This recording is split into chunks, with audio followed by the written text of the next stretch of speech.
अस्सलामु अलैकुम दोस्तों आज की वीडियो में मैं आपसे एक बहुत ही इम्पोर्टेंट बात शेयर करने जा रहा हूँ। आप जानते ही होंगे कि ईसाई नाउज़ बिल्ला हज़रत ईसा अलैहिस्सलाम को खुदा मानते हैं और खुदा का बेटा मानते हैं और वो उनकी बहुत ज़्यादा इज्जत और तकरीम करते हैं।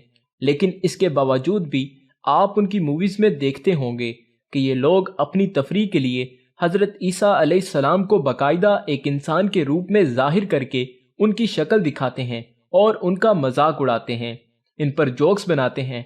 हत्ता कि कई ऐसे मज़ाहिया रोल्स के अंदर उनको दिखाया गया है कि लोगों ने इतनी बार इस चीज़ को देख लिया कि अब उन लोगों की जहन साजी हो चुकी है। अब ना तो वो इस चीज़ के खिलाफ कोई एहतजाज करते हैं और ना ही कोई बात करते हैं।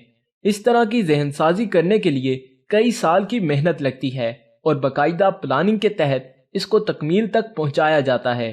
अब इन लोगों ने खेल कुछ इस तरह से खेला कि मज़हब को हर किसी का पर्सनल मामला बनाकर छोड़ दिया, यानी कि हर किसी को हर किस्म की फ्रीडम ऑफ स्पीच है, चाहे वो आपकी मजहबी रसूमात हों या फिर आपके अकायद, हत्ता कि आपके मुआशरती नज़रियात हों। हर कोई इन पर फ्रीडम ऑफ स्पीच के ज़रिए बात कर सकता है। ये चीज़ वहाँ पर इंट्रोड्यूस करवा दी गई और अब इसका रिजल्ट ये निकलता है कि मज़हब हर किसी का ज़ाती मसला बन गया है और इनके नज़दीक मजहबी अकायद भी उनका अपना ज़ाती मसला है। हालांकि ये किसी का ज़ाती मामला नहीं है, क्योंकि जहाँ तक मज़हब का ताल्लुक है, दरअसल मज़हब एक जमात का मामला है, न कि एक फ़र्द का। और अगर ये किसी फ़र्द वाहिद का ज़ाती मामला बन जाए तो फिर आपस में इत्तेहाद टूट जाता है। इस बारे में अल्लाह ताला ने कुरान मजीद में इरशाद फरमाया कि मुसलमान एक जिस्म की तरह हैं। अगर इसके जिस्म के किसी एक हिस्से में तकलीफ होती है तो दूसरे को उसकी तकलीफ खुद ब खुद महसूस होती है। इस इरशाद की रोशनी में मुसलमानों की खूबसूरती यही है कि उन्हें एक दूसरे के साथ जुड़कर रहना चाहिए और यही उनकी सबसे बड़ी ताकत भी है। और इसी ताकत को ख़त्म करने के लिए मगरिब की सयूती ताकतों ने बहुत मेहनत की है कि उन्होंने आज की नई नस्ल को मजहबी तबके के खिलाफ इस कदर उभारा है और सबसे मजबूत हथियार मीडिया से इस कदर जहन साजी की है कि अब लोगों को ये बिल्कुल नॉर्मल सी बात महसूस होती है।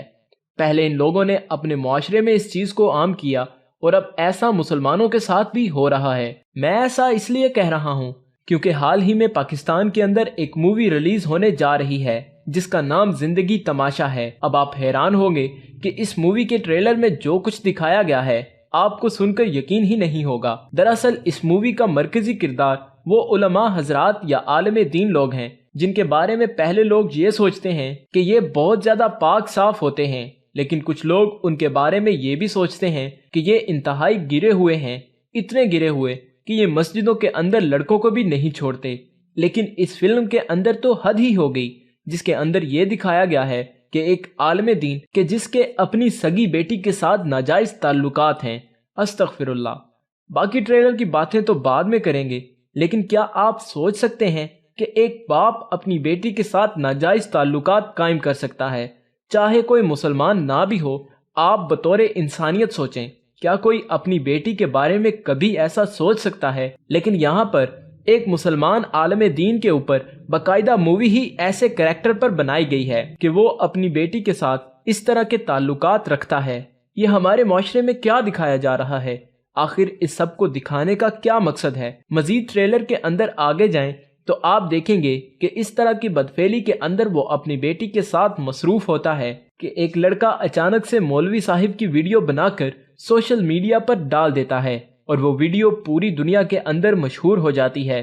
तो ये मौलवी साहब लड़के को जाकर कहते हैं कि तुमने अच्छा नहीं किया, कि तुमने आलम दीन की बेइज्जती की है। तो जवाब में लड़का कहता है कि तुम कौन सा दूध के धुले हुए हो, तुम तो मस्जिद के अंदर बच्चेबाजी करते रहते हो, यानी कि मस्जिदों के अंदर बच्चों के साथ बदफेली करते हो। आप जरा सोच कर देखिए कि इस मूवी के जरिए क्या सबक देने की कोशिश की जा रही है और आप लोगों की क्या जहन साजी की जा रही है। इस सब का मकसद आपकी जहन साजी है और आवाम के जहन के अंदर इस बात को बिठाना है कि उलमा कराम, खास तौर पर मुसलमान आलम दीन, इंतहाई गैर मुहज़्ज़िब तबका है। ये बहुत ही बदकिरदार तबका है, बिल्कुल ऐसे ही जैसे पाकिस्तान की पहले रिलीज होने वाली फिल्म बोल के अंदर दिखाया गया कि एक इमाम मस्जिद के अपनी बेटी के साथ बहुत ही गलत ताल्लुकात थे और वो अपने बच्चों के साथ कितना ज्यादा सख्त था और वो कितनी कुंद ज़हनियत का मालिक था। अब आप देखिए बार बार वही चीजें रिपीट हो रही हैं। ये लोग रुकने वाले नहीं, क्योंकि इन लोगों को बाकायदा फंडिंग होती है। ये सयूनी ताकतें इस तरह की जहनसाजी के लिए बाकायदा फंडिंग करती हैं, जो शायद आप लोगों को समझ नहीं आएगा कि आखिर ये सब कुछ कैसे चल रहा है। दरअसल इसकी रस्सियां पीछे से कोई और चला रहा होता है और ये जो फिल्में बाकायदा इतने ज्यादा बजट के साथ बनाई जाती हैं, इनको बाकायदा फंडिंग दी जाती है। आप ऐसी फिल्मों पर 1, 2 या 3 बार एहतजाज करेंगे, लेकिन फिर चौथी बार आप ये सोचकर खामोश हो जाएंगे कि मैं अकेला क्या कर सकता हूँ। आप हार मानकर बैठ जाएंगे और इस चीज को एक्सेप्ट कर लेंगे, लेकिन इसका खुमियाजा आपकी नस्लें भुगतेंगी। इनके दिल में इन फिल्मों को देखकर एक दाढ़ी वाले शख्स से और एक आलमे दीन से जो नफरत पैदा होगी, वो हमेशा उनकी जिंदगी में रहेगी और अपने बच्चों को भी वो यही तरबियत देंगे। हाल ही में एक ड्रामा काफी मशहूर हुआ जिसका नाम मेरे पास तुम हो है। इस ड्रामे में दिखाया गया कि एक औरत अपने शोहर के साथ बेवफाई करके किसी और शख्स के साथ रहने के लिए चली जाती है, वो भी बिना निकाह के, जिसे आप जिना कह सकते हैं। और मैं आपको बताता चलूं कि ड्रामे या मूवीज किसी भी मुआशरे का अकास होते हैं। वो दिखाते हैं कि मुआशरे के अंदर क्या कुछ चल रहा है ताकि लोगों को इसकी हकीकत पता चले।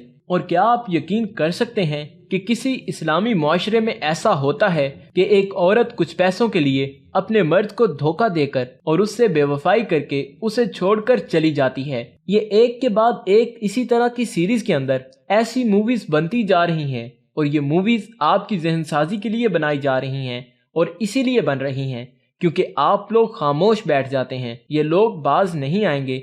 इन लोगों को रोकने का यही तरीका है कि आप इनके खिलाफ आवाज उठाएं, इनके खिलाफ सख्त एक्शन लें। अभी हाल ही में जब सोशल मीडिया पर इस इशू को हाईलाइट किया गया तो न्यूज़पेपर के अंदर आया कि सिंध हुकूमत ने इस मूवी के रिलीज होने पर पाबंदी लगा दी है। आप भी इसके खिलाफ ज्यादा से ज्यादा आवाज उठाएं और इसको पूरी दुनिया तक फैलाएं ताकि इसको फैलने से पहले रोका जा सके। मेरी आपसे यही रिक्वेस्ट है कि इस वीडियो को ज्यादा से ज्यादा शेयर करें ताकि बाकी लोग भी इसके खिलाफ ज्यादा से ज्यादा आवाज उठा सकें, ताकि ये लोग दोबारा फ्रीडम ऑफ स्पीच का सहारा लेकर हमारे उलमा के किरदार को डैमेज ना कर सकें, दोबारा कभी उलमा कराम पर इस तरह का वार ना कर सकें। हमारे उलमा कराम हमारे वारिस हैं, हमारा सरमाया हैं। काली भेड़ें हर मुआशरे के अंदर होती हैं और हर तबके में होती हैं, लेकिन उलमा कराम हमें अल्लाह से मिलाते हैं, हमें दीन का रास्ता दिखाते हैं और हमारे लिए काबिले एहतराम हैं और उनके तकद्दुस के लिए हमसे जो कुछ हो सका हम करेंगे। अल्लाह ताला से दुआ है कि अल्लाह ताला हमें इसकी तौफीक अता फरमाए, आमीन। तो दोस्तों ये थी हमारी आज की वीडियो। उम्मीद करता हूँ वीडियो पसंद आई होगी। पसंद आई हो तो लाइक करें और इसके मुतालिक कोई राय या सवाल हो तो कमेंट बॉक्स में अपनी राय का इजहार ज़रूर कीजिए और हमारे चैनल को सब्सक्राइब करते हुए साथ मौजूद बेल आइकन को भी प्रेस कर दें। शुक्रिया।